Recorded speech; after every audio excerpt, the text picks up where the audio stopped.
Hi guys, welcome to another episode of Storytime with Cookie. If you're new on my channel, please click on the subscribe button here down there. If you're new, thank you so much for liking and sharing my video and subscribing to my channel. You guys mean a lot to me. So today is my episode 3 on Storytime with Cookie, and I'm discussing about domestic violence. Yeah, a lot of women, ladies out there suffer from domestic violence. A lot of women from our society, home and abroad, suffer from domestic violence, and they hardly get to speak up about it, and people don't get to know. Reasons because they probably think, oh, if I share my story, people might use it against me. If I share my story, people laugh at me. If I share my story, nobody's going to believe me. They're even scared to go report to the authorities, which are the police officers or the militaries that are going to handle it, or even talk to someone that's going to help them come out from such domestic violence. So a friend of mine sent me a message. Actually, it was hers, but it wasn't hers. She sent me a message saying her friend needed some advice on domestic violence, and this friend of hers have a sister which is suffering from domestic violence.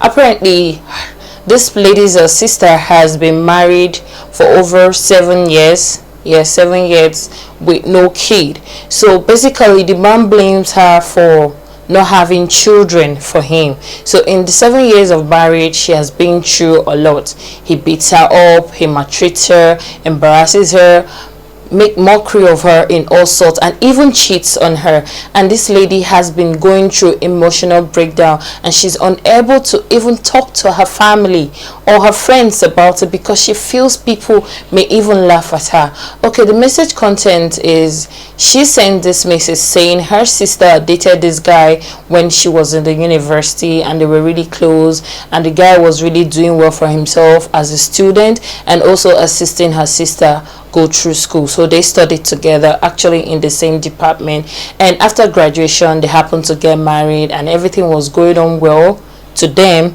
because this guy comes through for the lady's family. He buys things for them, he cater for other of the lady's siblings, and basically he was carrying the family on his head like it was his. And at the end of it, he got married to this lady and they didn't have any kids. Okay, till date they don't have any kids, and the family got to find out about this lady going through domestic violence just recently, which actually almost took her own life. That was when she was able to speak up. She didn't really speak up. The family found out about from neighbors and other people that get to hear her crying at night or whenever the guy start beating her up. They were the ones that disclosed to this lady's family that your daughter has been going through a lot in this marriage, and you guys didn't even know about it. I mean, imagine a man beating a woman up, like physical combat, without feeling remorse about it. And it happened to be that the lady in question has asthma. Yes, she's asthmatic, and whenever he beats her up, she gets crisis, and he locks her up in the house and don't care about her. What if she died? That's so bad, man. It's really, really bad of you to do that. Okay, let's continue the story. So the last time, according to the story that I got on my email, the last time it says that the lady went out with a friend and came back later in the night, and the man got angry that she went to cheat on him, and it resulted to an argument, and next thing he started beating her up, and she had an attack again, and he took away her phones from her so she couldn't contact any friends or family, and which is really bad. So a neighbor of hers was the only person that came to rescue her with her inhaler and then rushed her to the hospital. If you were in this situation, what would you do? I mean, she wasn't able to speak up, so it's okay, speak up. Why didn't you go to meet somebody? Why didn't you talk to your family? Why didn't you talk to the police? Why didn't you report the situation? So you stayed in there for 7 years. I'm not trying to judge, but I mean, you should value your life. You should know that there's always another chance. You should think about your family that look up to you, that believe in you. You should look up to your friends. You should think about your friends also, rather. So this went on and on for 7 years, and she couldn't talk to anybody until that very day her neighbor, which is a good Samaritan, came to rescue her. So just imagine he didn't come, because in the story it says that she was critically down, she was almost near death. And imagine the neighbor couldn't rush and took her to the hospital. Imagine what would have happened to her. So the sister is out here asking me and every other person that is going to listen to this video for her advice, for our advice rather. What do we advise her elder sister that is in this situation? She should leave the marriage, or she should stay in the marriage and sort this thing out? To me, I would advise her, which I already did, that she should advise her sister, and in fact all her family members should come together and advise her sister to leave this marriage. Yes, she has to stay alive so she can do other things with her life. She can't die because she couldn't be a child for this man. I mean, she's not God that gives children, and because he's not a good partner to her, he wasn't able to understand that they could work together as a couple to make children, or to come up with an idea that could keep their marriage going, instead of resulting to beating her up and always abusing her emotionally, physically. That's very wrong. So I advised her to call her family, then talk to her sister and tell her, you need to leave this marriage, you need to report this man to the police station. In the story, it also says that the sister insisted that her husband should not be reported to the police because they're going to detain him, probably beat him to death, or maybe sentence him, and then she's going to become a woman without her husband, or she's going to become a widow. I don't know if I want to understand from her own point of view, but sis, you're dying here. You've been receiving beating for 7 years, abuses emotionally and physically for 7 years, just because you didn't have a child.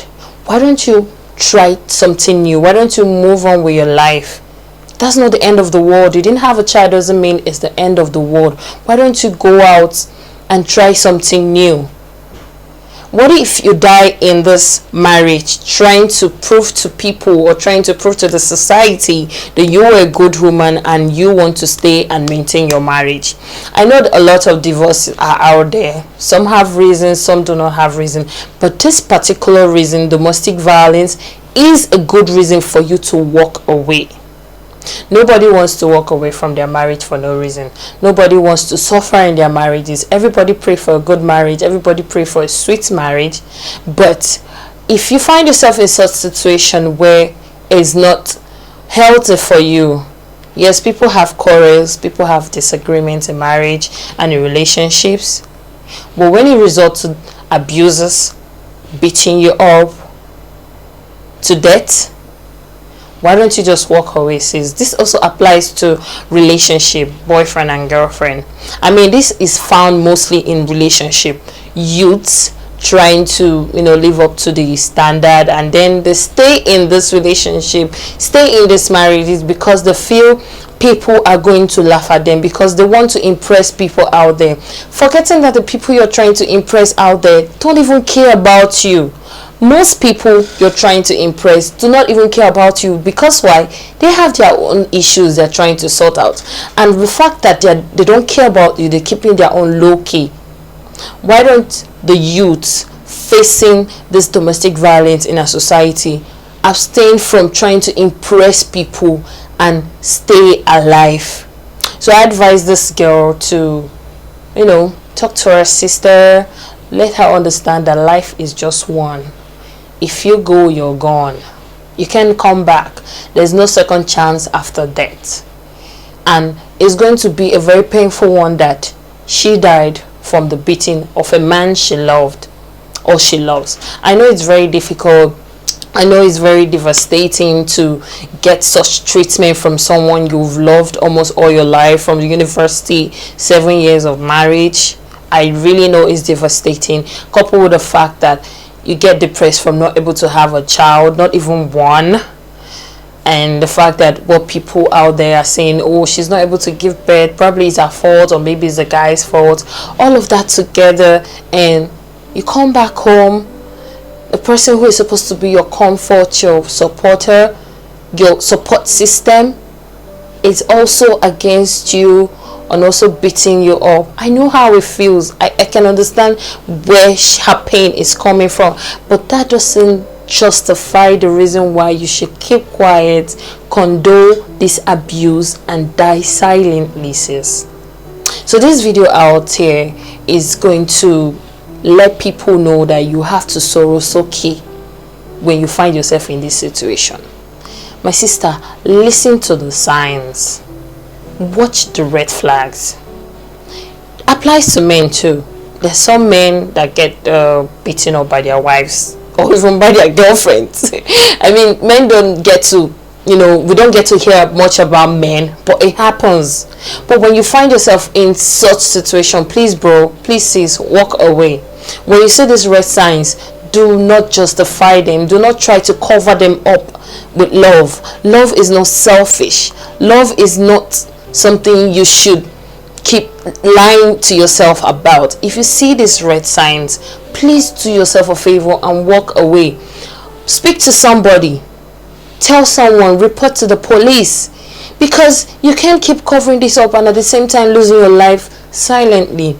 I've seen a case where a married couple, back then when I was in school, a married couple that stayed in the same hostel as a couple. There was just a room apartment, and every night we keep hearing her scream. We thought, oh, maybe couples doing their own thing. But no, she was being beaten up every night because the guy comes back home drunk and he pours out his anger on her, whether she does something or not. So to us, we felt, okay, as students, we felt probably normal love couple thing, but she was being beaten up until a very good day she was rushed to the hospital because she couldn't speak throughout that day. And a friend of hers just came to the hostel because she kept on calling her phone and she wasn't picking, and she got worried, and then she came. The door was locked from inside, and then her instincts told her, oh, nothing is going on well, something is wrong somewhere, and she had to call boys to break down the door, and they saw her lying down lifeless with bruises all over her body. And this thing happened under the same roof that we stayed as a hostel, and nobody knew about it. And she couldn't even talk to anyone. She couldn't even whisper to somebody. She almost lost her life that day. So just imagine she had died. We around her, we could have blamed ourselves for not intervening when we heard all those awful sounds and thought it was couples making out or making love. So also my advice to neighbors out there, when you see something strange about couples, either in the woman or in the man, please, I beg you, don't do mind your business. People do mind your business, and a lot of people around them and their neighborhood, they lose their lives. Intervene, please, but not in a very harsh way, not in a way that makes them feel like you're trying to come into their business, but in a very good way. Okay, so guys, I hope you get to share and like this video. Mostly share this video so it will go out there, so people who are in this situation, out in your contacts, wherever they may be, that happen to stumble onto this video, they should know that the most important thing they do when they find themselves in this situation is sorosoki and live quietly.